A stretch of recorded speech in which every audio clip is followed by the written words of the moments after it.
Hello, and welcome to the Life Organized with Lisa podcast. I'm Lisa Seeley, and organizing is my superpower.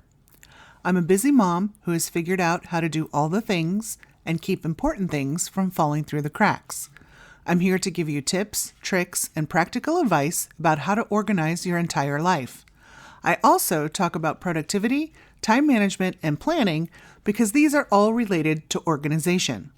You can find my website at lisaseeley.com. That's lisasealey.com. I'm glad you're here. Today, I want to talk about finishing what you start and some excuses we tell ourselves when we want to quit.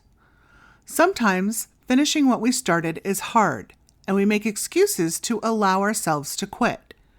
Don't feel bad if you see one you've used before. We've all been frustrated at one time or another. Instead of quitting, use the suggestions I've provided to help keep yourself on track when you find yourself making one of these excuses. I'm bored. If your goal involves a lot of repetitive tasks, it is easy to become bored, especially if the tasks take a long time before you see any concrete results. To keep from quitting, remind yourself of the end goal. And then keep reminding yourself again and again. This isn't what I thought it would be. Sometimes ideas we thought were great in the beginning turn out not to be. And when we're in the middle of doing the hard work to make them a reality, we realize we're not where we thought or wanted to be. Quitting at this point, although tempting, could be a mistake. Discovering a different path could lead you to experience something better than you'd initially planned. Evaluate carefully if your new direction is something you want to abandon before you stop. I bit off more than I could chew. If you're feeling this way, take a good look at your goal. Chances are it was much too big. Instead of quitting altogether, try breaking the big goal into smaller, more manageable goals. Know that each time you complete a smaller goal, you're closer to reaching the big one. I don't want to do this.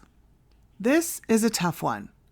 Perhaps your circumstances have changed and your original goal is no longer aligned with what you want and where you're going. That's okay. But before you quit, ensure that the task isn't something you need to finish whether you want to or not.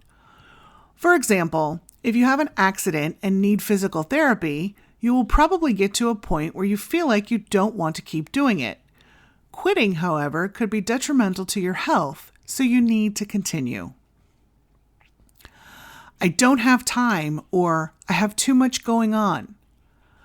When you say you don't have time, you're actually saying that you think something else that needs to be done is more important than the task you want to quit. The issue with this is most of us are terrible at making ourselves a priority, and we often ignore important things in favor of things that could be delegated or even not done in the first place. Try reevaluating what's most important to you and see if the task aligns with that before you quit. As for having too much going on, the issue isn't with your project, it's with being unable to say no to others. Instead of giving up, look at where you could relinquish some of your obligations in favor of being able to finish what you started. I don't know what I'm doing. Did you ever have an idea so great you threw yourself into doing it, even though you had no clue what you were doing? I sure have. It can be tempting to quit when you realize how much you don't know. Instead of quitting, take a minute to step back and redefine your goal. Perhaps you're on the right track and just need a few adjustments to get you back to being excited and moving forward. It's too much fun. Oddly enough, sometimes we're having so much fun doing the work we don't want it to end. We keep doing what we're doing in hopes that we can continue indefinitely. A perfect example of this is the perpetual college student that never graduates. The problem with this approach is that you never finish and miss out on what else you could accomplish. Before you decide to stay where you are, ask yourself if you'll still want to be there in 5 years. Then make the necessary adjustments. I can't get it right.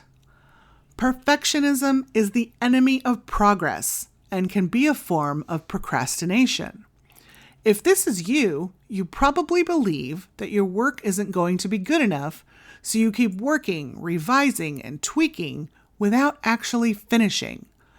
If you want to move on, instead of focusing on perfect work, do your best work, and then move on to the next project. That's it for this week. Thanks for listening. Until next time.